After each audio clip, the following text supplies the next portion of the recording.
You guys ready? Here we go.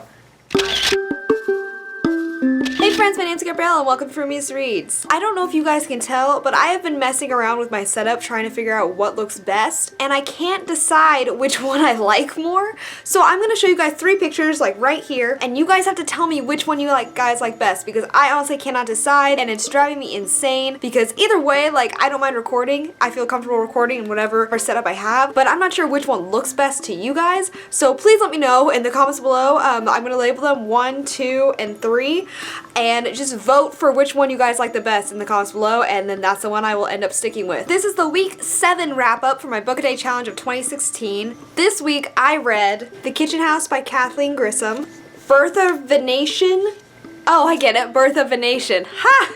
Okay, Birth of a Nation and Hundreds of Other Funny Names of Real People by Larry Ashmead, Alice by Christina Henry, American Gods by Neil Gaiman, The Shock of the Fall by Nathan Filer, Knights of the Square Table 3 by Terry Canfield, and The Renegades by PR Page. Okay guys, so you guys all know my best book that I read this week. I had to make a separate video review of the book that I read this week, which was Alice by Christina Henry. If you guys have not checked out that video, then please go do it, because I just loved this book. It was so great. The characters were fantastic. The plot was amazing. I loved the originality that was behind her story of Alice in Wonderland. I loved the creativity that she took. I just genuinely loved every single thing about this book. There was not one single thing that I didn't like. I am dying and cannot wait for the next book of the series to come out. But there was also another book that I read this week that I really enjoyed, so I will talk about that one for my best book of the week. The Shock of the Fall by Nathan Filer. This book is told from the perspective of Matt, who is currently in a mental hospital. It starts off with the tragedy that happened to him and his brother 10 years ago when they were on a family vacation. I love Matthew's character because he's very much just tell it as it is, very blunt, straight to the point person, but he's also so creative and just interesting to read from. I also think that it's very well done because it really does address the issues of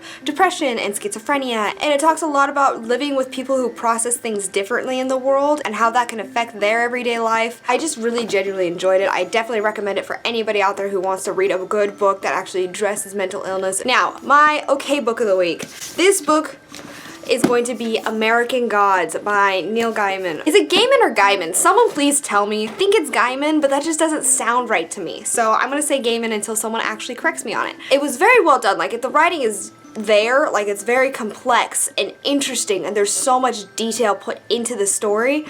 But I also feel like because of that, it took me 400 pages to actually become interested in what was happening. Before that, I was just kind of struggling to stay in this book. There were so many side plots and just other side characters that we would jump to, and which was really interesting to read about because it all has to do with mythological gods and creatures that sustain life because people think about them. It talks about how a lot of them are going kind of extinct because people are starting to forget about them. I thought that was all really interesting, but I myself was not interested in this book until the last maybe 200 pages. Ultimately, it was just so slow. It was just such a slow read. So this would just be my okay book of the week. I really wanted to like it because I love Neil Gaiman, but unfortunately, just for me, it took me a while to get into it, and then by the end of it, I was kind of just unsatisfied. Okay. My worst book of the week. I haven't had a worst book of the week in a while. I haven't had to say anything bad about books in a while.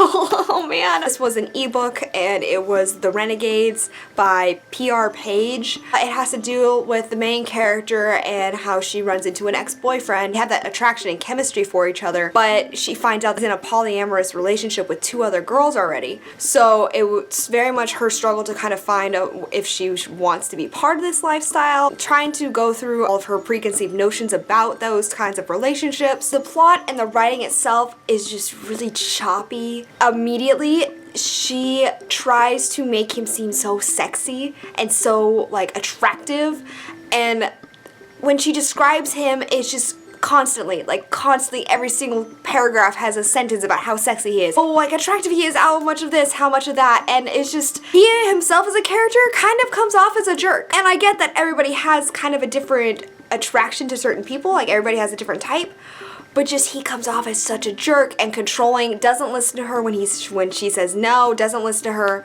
when she says she doesn't want to be part of that lifestyle, follows her home and gets into her apartment somehow when she doesn't know how, but she still thinks that's kind of attractive. So those are just a bunch of red flags for me. Like, this guy is a stalker. This guy is abusive and controlling. You should not want to be with this person. All the characters were just really one-dimensional. I wanted to be able to give it a good review, but ultimately I just could not. I had a really hard time finishing it. To me, the concept was really interesting, but just the actual premise of the book and reading the book kind of fell through. I feel like because I'm not a big romance novel person anyway, that I was just finding all these things that the main character was saying was really cheesy. I was just not interested in this book. So unfortunately, that's kind of the worst book that I read this week. That wraps up the best, the okay, and the worst books of my week, and now it is time to pick my challenge book for the week. I have my handy dandy Budapest candle holder right here, so let's just jump into it, and I will be picking randomly out of here. Alright, for the next challenge. I am choosing blindly out of here,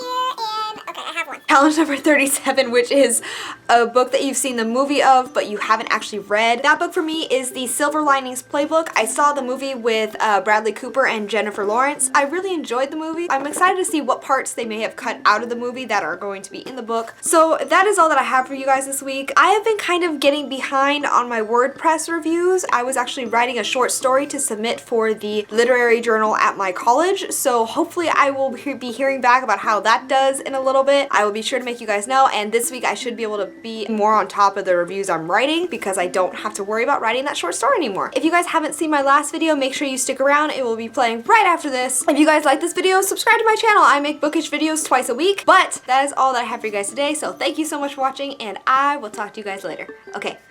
Bye. I've read a lot of Alice in Wonderland spin-offs. This book ranks the highest. It is Alice by Christina Henry.